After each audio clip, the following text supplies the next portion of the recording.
Olá pessoal, estamos aqui para mais uma aula de programação utilizando o Qt em C++.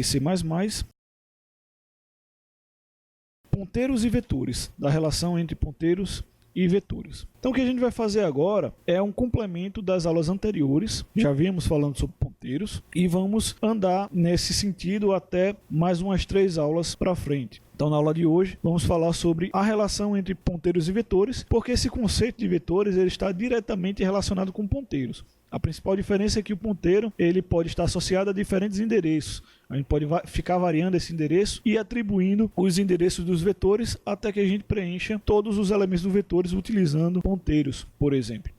Então vamos ver o exemplo de vetores e ponteiros aqui. Vamos criar aqui uma variável chamada num, que ela vai ser um vetor com 5 posições. Vamos criar um ponteiro que vou chamar de p. E agora na sequência nós vamos atribuir a p num.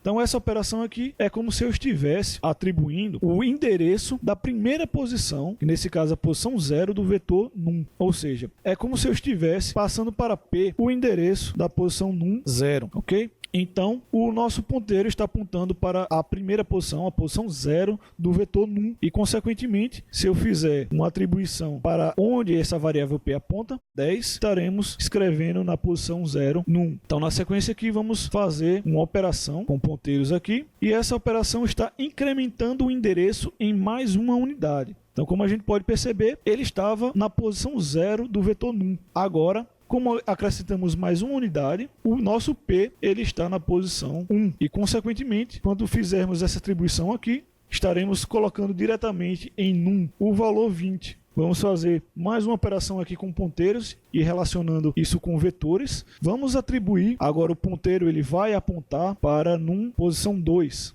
Então já vimos aqui apontando para a posição 0, posição 1. Agora estamos apontando para a posição 2 e podemos fazer agora uma atribuição na posição 2 do vetor num, que vai receber o valor 30. Mais uma operação com ponteiros que podemos fazer aqui é, se a variável num, se fizermos isso, estaremos atribuindo o valor do endereço da posição 0 de num. Se somarmos mais 3, estaremos atribuindo o endereço da posição 3 ao ponteiro. Consequentemente, o num com índice 3 vai receber 40.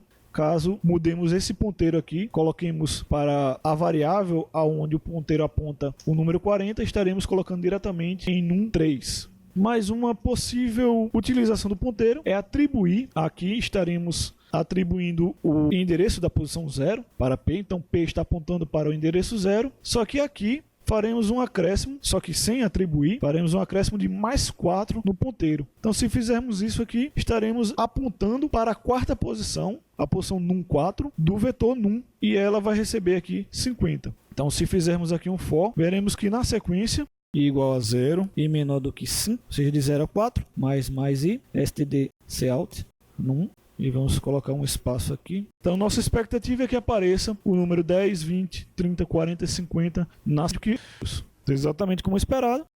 E agora a gente conseguiu entender um pouco mais da relação entre vetores e ponteiros.